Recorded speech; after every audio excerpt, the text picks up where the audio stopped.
अस्सलाम वालेकुम व्यूअर्स, उम्मीद करता हूँ कि आप खैर ऑफिस से होंगे। जिन्होंने मेरा चैनल सब्सक्राइब नहीं किया वो प्लीज़ मेरे चैनल को सब्सक्राइब कर दें और नोटिफिकेशंस के लिए बेल आइकन पर क्लिक कर दें। सो व्यूअर्स, आज का मेरा वीलॉग है।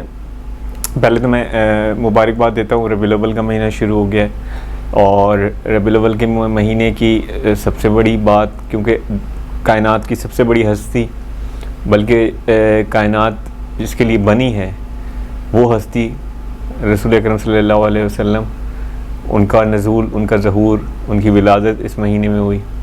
ऑल दो डेट पे थोड़ा सा कॉन्फ्लिक्ट है कि कोई कहता है कि 9 रबीउल अव्वल है, कोई कहता है 12 रबीउल अव्वल है, कोई कई रवायत में है कि 17 रबीउल अव्वल है। लेकिन बहरहाल जो भी है वो इन्हीं 9 रबीउल अव्वल से 17 रबीउल अव्वल के बीच में ही विलादत है।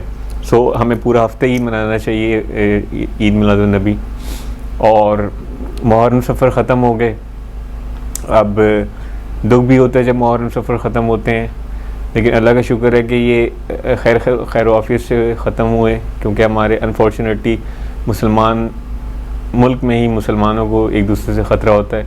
सो कोई दहशतगर्दी का वाक़या नहीं हुआ, कोई और इस तरह की कोई सिचुएशन नहीं क्रिएट हुई जिससे तो सब खैर आफियत से हो गया। और दुख होता है इसलिए कि मुहर्रम सफ़र में हमारी रूटीन कम्प्लीटली चेंज हो जाती है।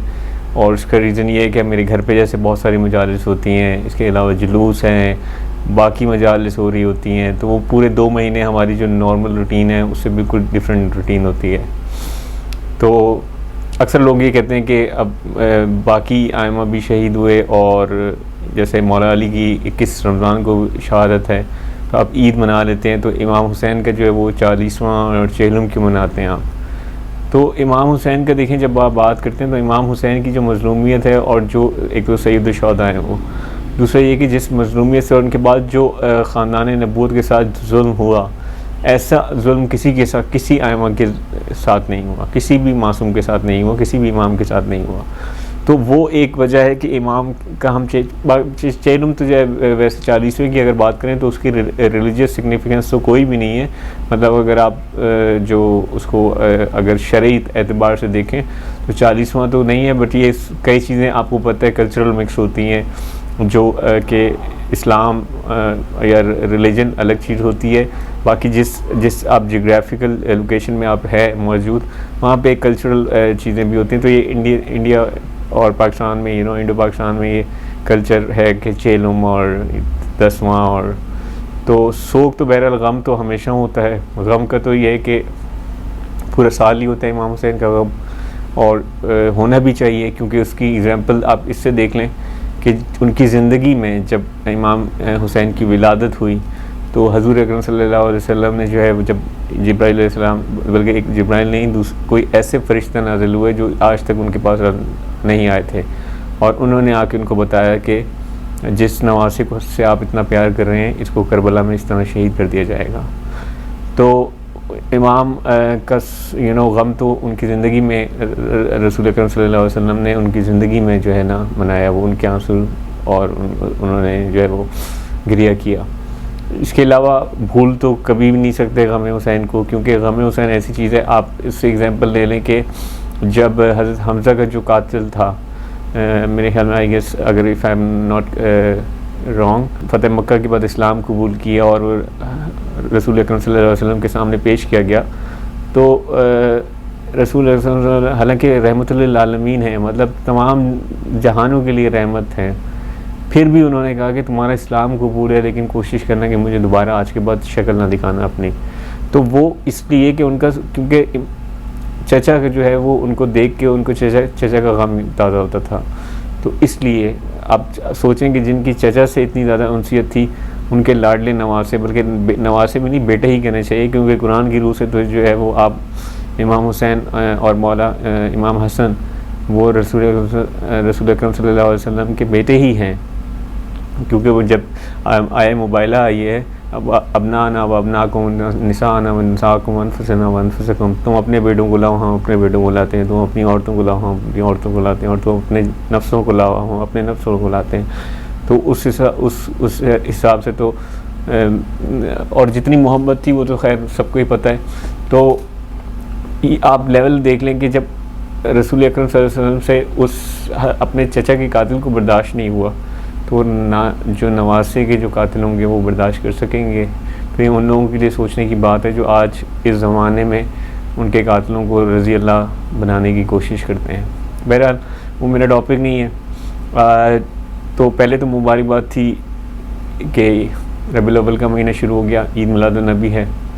दूसरी मुबारकबाद ये कि ईद ज़हरा और या ईद शुजा जिसे कहते हैं, ईद शुजा भी कहते हैं, उसकी मुबारकबाद हो। और ये भी मुसलमानों के लिए, सबके लिए, सबको मनानी चाहिए, क्योंकि देखें अहले बैत और इनका जो खुशी है वो उसमें आप खुशी होनी चाहिए आपको, इनके गम में आपको गमगीन होना चाहिए। बहुत से लोग ये एतराज़ करते हैं और एक मिसकंसेप्शन भी है कि जो अहले तशी हैं वो सोग मनाते हैं या खुशी मनाते हैं किसी शख्सियत के इंतकाल पे। जैसे कूडों पे बहुत प्रोपेगेंडा किया जाता है कि वो फ़लाँ शख्स हैं या साहब हैं, उनकी जो है वफ़ात के दिन ये शिया जो है वो। देखिए, हमारे लिए रसूल अकरम सल्लल्लाहु अलैहि वसल्लम और उनकी औलाद, इनसे ज़्यादा अफजल कोई भी नहीं है। बाद में भी तो हम जब उन्होंने खुशी मनाई है हम खुशी मनाते हैं, जब उन्होंने सोग मनाया हम सोग मनाते हैं। इवन हम अपनी शादियों में, जब शादी होती है तो शादी का स्टार्ट भी हम पहले मजलिस करके करते हैं।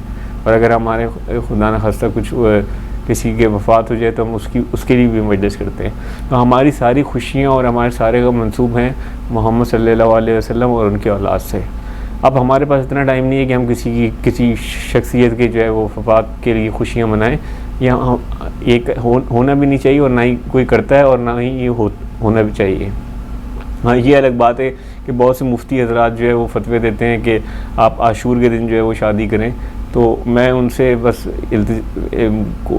रिक्वेस्ट ही कर सकता हूँ कि आपका कोई सगा अगर मरा हो और उस दिन मैं जानबूझ के अनाउंस करूँ कि ये इस दिन आप शादियाँ रखना और खुशियाँ मनाना, तो आपको बहुत अच्छा लगेगा मेरे ख्याल में। बहरहाल सेक्टेरियनिज़म होना नहीं चाहिए, ये जितना फ़िरक़ेवारियत है ये होनी नहीं चाहिए। तो ईद ज़हरा मुबारक हो। और ईद ज़हरा का मैं बता दूं कि ईद ज़हरा होती क्यों है और इसकी रीज़न्स क्या हैं, क्या कौन सी 3-4 वजूहात हैं जिसकी वजह से हम ईद ज़हरा मनाते हैं। सो ईद ज़हरा की जो है, पहली तो एक जो वजह है बनाने की वो ये कि कुछ रिवायात में, जैसे मैंने पहले बताया कि कुछ रिवायात में है कि रसूल अकरम सल्लल्लाहु अलैहि वसल्लम की विलादत या उनके ज़हूर की जो तारीख़ है वो 9 रबीउल अव्वल है कहीं पे, और कहीं पे 12 रबीउल अव्वल है, और कहीं 17 रबीउल अव्वल है। जो ज़्यादा मुस्तनद और वो रिवायात हैं वो 12 रबीउल अव्वल या 17 रबीउल अव्वल के लिए है, लेकिन 9 रबीउल अव्वल भी है। तो एक तो उस लिहाज से ईद ज़हरा मनाई जाती है कि या उस पूरे ही हफ्ते को आप समझ लें कि ईद का मौका है, क्योंकि हज़ूर अकरम सल्लल्लाहु अलैहि वसल्लम की विलादत हुई।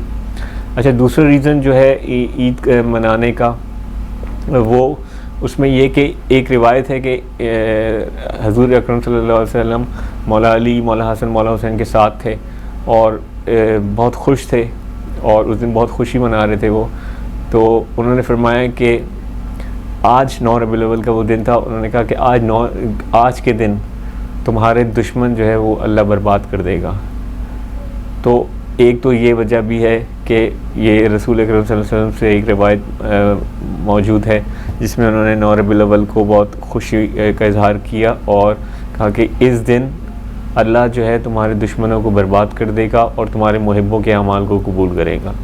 तो ये एक रीज़न ये भी है ईद ज़हरा मनाने का। तीसरा रीज़न जो है वो ये कि करबला, वाक़ई करबला के बाद जो ख़ानदान नबूवत थी उन्होंने कभी कोई 3-4 साल तक कोई खुशी नहीं बनाई। और इसका रीज़न भी ये था कि ज़ाहिर सी बात है इतने मतलब जो साने गुज़रा था करबला का, उसके बाद कोई खुशी मनाने का मौका ही नहीं था उनके पास।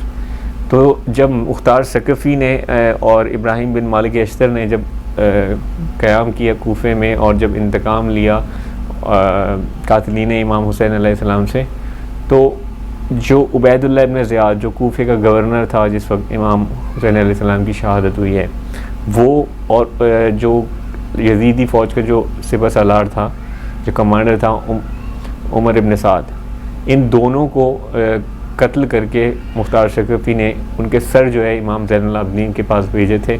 और इमाम ज़ैनुल आबिदीन ने उस दिन सजदा शुक्र अदा किया और फिर सजदा शुक्र में कहा कि अल्लाह ने मुझे, शुक्र है अल्लाह का कि अल्लाह ने मुझे ये मौका दिखाया, ये दिन दिखाया कि मैं उन ज़ालिमों के सर देख सकूं। तो एक वजह ये भी है। और चौथी वजह ये है कि हमारे वक्त के जो इमाम हैं उनकी ज़ाहिरी इमामत का दौर शुरू होता है। वैसे तो हर इमाम जिस वक्त दुनिया में आता है वो इमाम ही होता है, लेकिन क्योंकि इमाम हसन अस्करी की वो शहादत होती है 7 रबीउल अव्वल को, और उसके बाद फिर इमाम मेहदी की इमामत का दौर शुरू होता है। और हम इसलिए इसको ज़्यादा खुश होते हैं क्योंकि ये हमारे ज़माने के इमाम हैं। बाकी आइमा जितने भी हैं उन्होंने जितना दौर गुजारा वो अपने तमाम दौर मसाइब में तो गुजारा, उनके मज़ालिम उन पे होते रहे और तकलीफ़ का दौर था।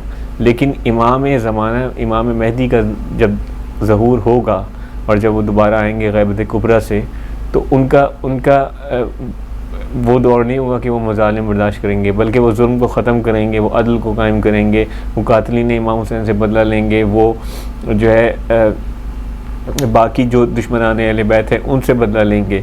तो इस लिहाज से हम एक तो याद रखते हैं कि इमाम की, हमारे ज़माने के इमाम की जो है वो इसमें ज़हूर है इस महीने में उनका। और दूसरा ये कि एक तरह से उनसे अक़ीदत और मोहब्बत का इजहार है कि उनकी इमामत का दौर का आगाज़ हुआ और हमारे ज़माने के इमाम जो है वो उन्होंने इमामत संभाली। तो ये वजूहात हैं जिनकी वजह से जो है वो हम ईद ज़हरा मनाते हैं। बहुत से लोग समझते हैं कि मतलब शायद किसी के और के मरने पे या किसी और वजह से जो है वो ईद ज़हरा या ईद शुजा मनाई जाती है। तो जैसे मैंने पहले कहा कि हमारे पास ना इतना टाइम है और ना हमारे लिए कोई इतना ज़्यादा इम्पोर्टेंट है कि हम उसके लिए जो है वो खुशी मनाएं या गम मनाएं। हमारी सारी खुशियाँ, हमारे सारे गम वो मंसूब हैं मोहम्मद सल्लल्लाहु अलैहि वसल्लम, हज़ूर अकरम सल्लल्लाहु अलैहि वसल्लम की ज़ात से और उनकी औलाद से। तो अगर वीडियो आपको अच्छी लगी हो तो प्लीज़ लाइक और कमेंट कीजिएगा और चैनल को सब्सक्राइब ज़रूर कीजिएगा। अल्लाह हाफ़िज़।